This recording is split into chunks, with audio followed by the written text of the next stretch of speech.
Hello and welcome to Advanced Algebra. So in this third video, we're going to cover the law of cosines.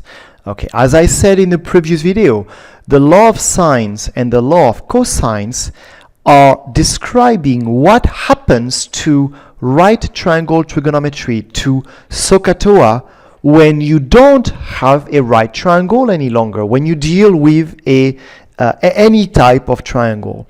In this law, in the law of cosine, the other thing also that it includes, it also includes the general form of the Pythagorean theorem, if you want. It's like the Pythagorean theorem for a triangle that is not a right triangle. It's kind of interesting, actually, right?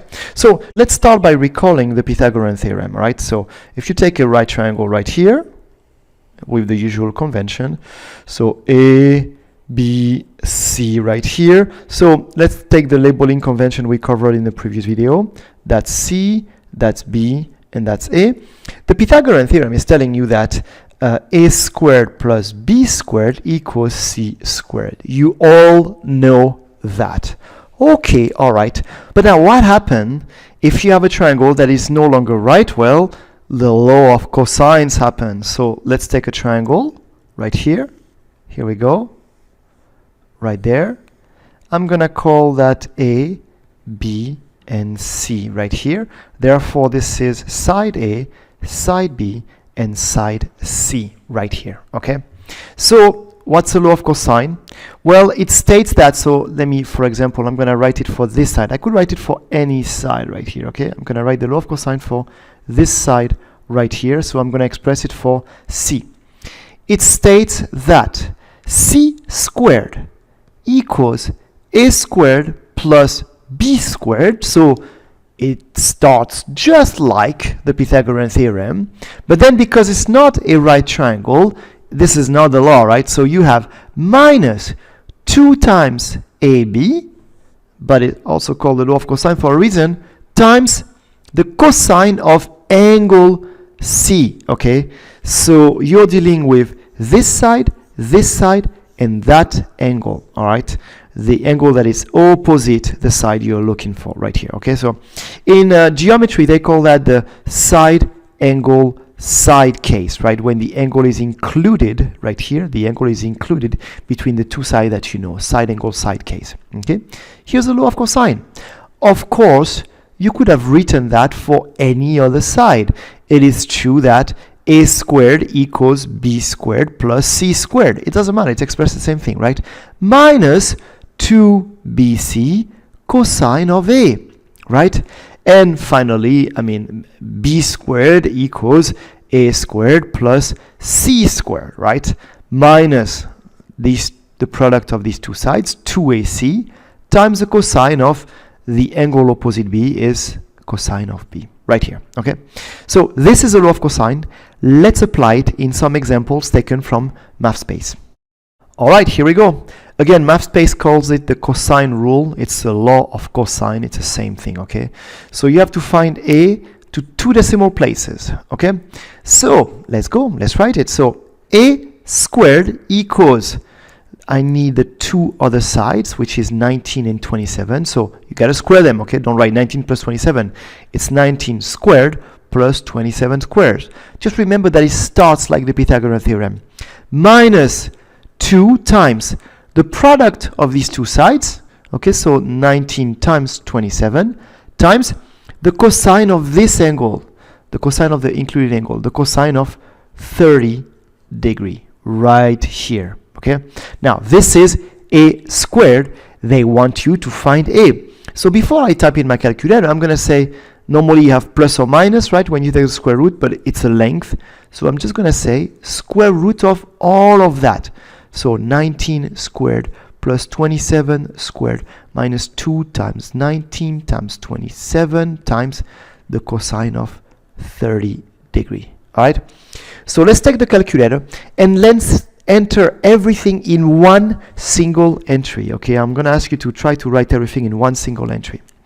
So square root of 19 squared plus 27 squared minus 2 times 19 times 27 times the cosine of 30 degree, close the parenthesis for cosine, and that's my square root. Let me push enter.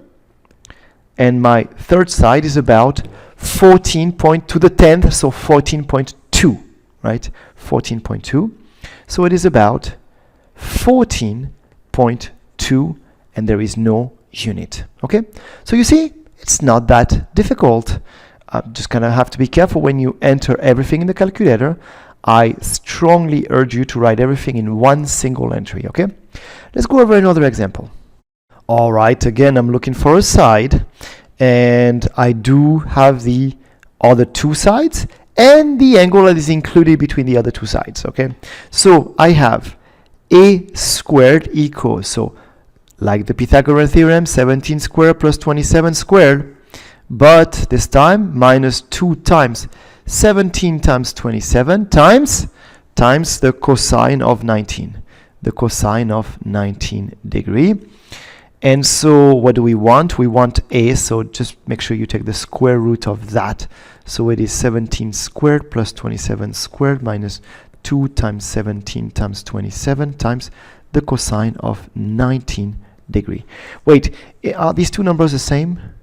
17 and 27? Ah, no, it's 19 and 27.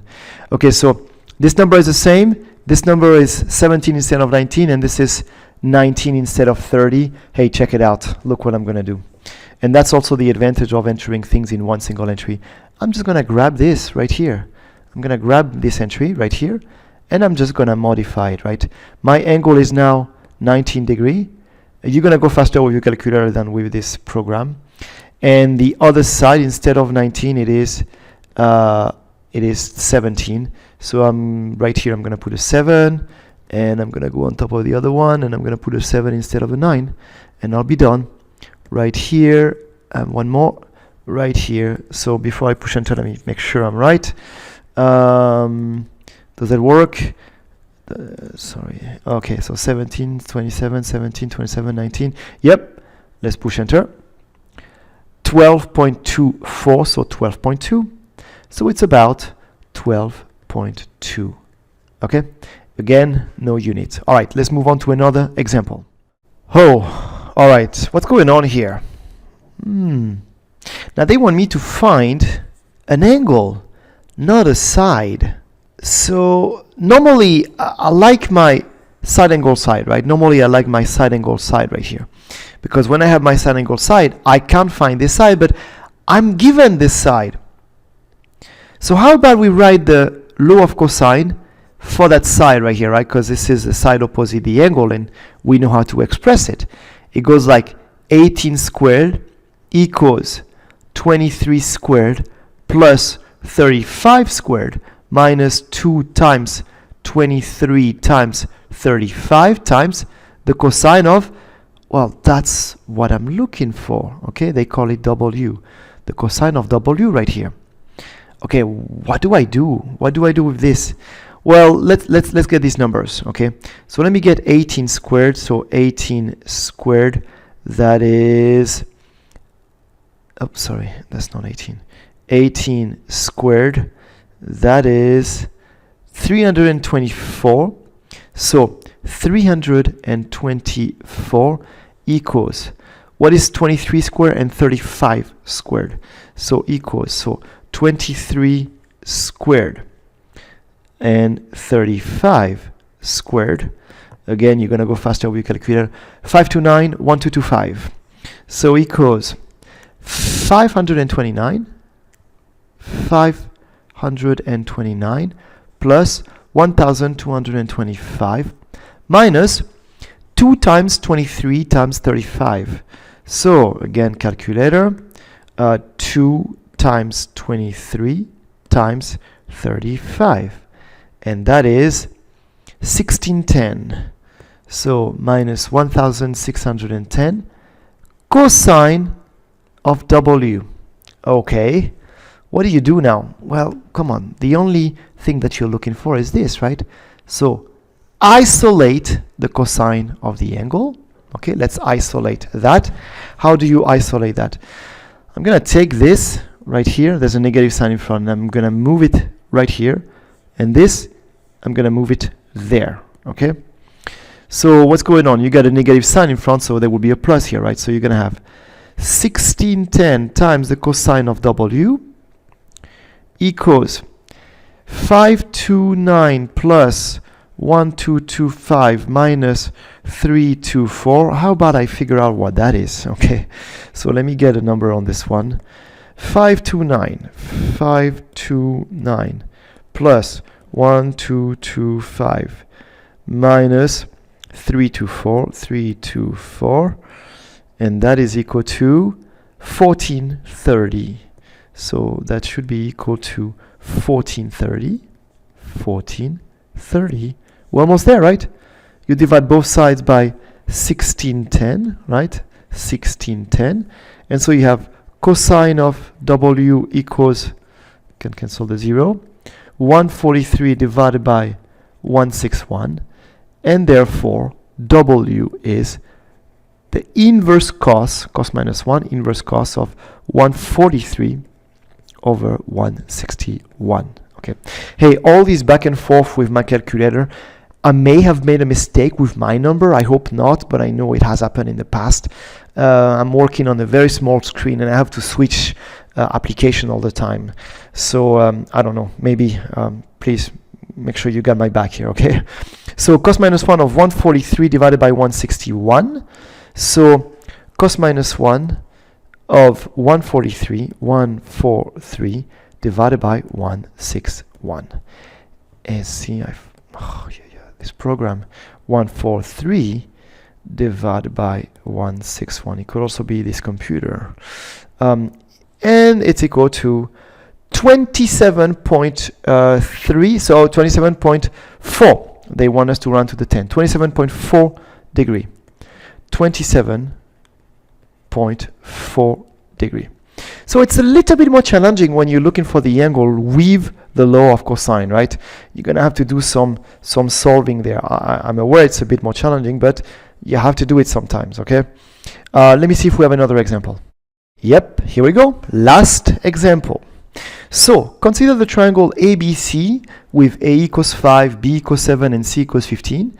Using the cosine law, which of the following is the value for A, for the angle A, right? So let's quickly draw the triangle right here. I'm going to put A, B, C. That means A is right here. A is 5, B is 7, and C is 15. So obviously it's really not drawn up to scale, right? But it doesn't matter. They want me to figure out the value of this angle right here. So if I am to figure out the value of this angle, I'm going to write the law of cosine for this side right here, the opposite of the angle, right? And what do you write? Well, you'll be writing that 5 squared is equal to 7 squared plus 15 squared minus 2 times 7 times 15 times the cosine of the angle that you're looking for. Right here, right? That's the law of cosine. Okay, so 25 equals 49 plus 225 minus 14 times 15. That's 210 times cosine A. All right, these numbers are much better. So again, I'm going to do the same thing. I have to isolate cosine, so I'm going to take this. It has a negative sign. You know, when I say I move it, basically, it's what you do when you say, oh, I'm adding both sides, this thing right here, right? I move it on the side, and the 25, I'm going to move it there. So I'm going to write that 210 cosine A is equal to 49 plus 225 minus 25. All right, well, 225 minus 25, that's 200, so it's 249, right? 249, and that's 210 cosine A equals that. Therefore, you divide both sides by 210, and you have cosine A equals 249 divided by 210. Therefore, A is equal to cos minus 1 of 249 divided by 210, right here. Okay, so 249 by 210. So cos minus 1, inverse cos actually, 249, okay, 249 divided by 210 right here, and that's equal to domain error. I made a mistake.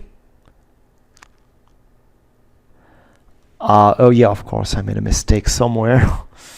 Gotta think a little bit. Let me see what's wrong here. Where's my mistake? Why is there a domain error here? Well, it looks like everything seemed to fit, right? What's going on here? Let me see. Consider with A equals 5, B7, C15. Okay, so is that fine? 5, 7, 15, yeah. Using the law, which of the... the question was, which of the following is the value of A, and I replace it by, let's figure out angle A. Well, not a big deal, right? We should be able to figure it out. So I've written my law of cosine with 5 right here, and then 7 plus 15 right there. And I solved it correctly, and what's going on here? My calculator is telling me error, right? You have an error if you do that, right? Push enter a second time, and there's a domain error. Why? Well, because this triangle right here cannot exist. You can't. If I give you a side of length 15, if I give you a side of length 7, right here, let's put it right here, 7. And if I give you a side of length 5, you can't build a triangle with this three sides. See, they don't close. Like, one of them is to be longer, maybe this one is to be like way longer here, but it's not gonna work. You cannot build a triangle. So the three sides they gave me did not allow me to build a triangle. When I solved for angle A, I found something that didn't make sense. It cannot happen. My calculator returned an answer that says there's a domain problem, okay? All right, thank you for watching.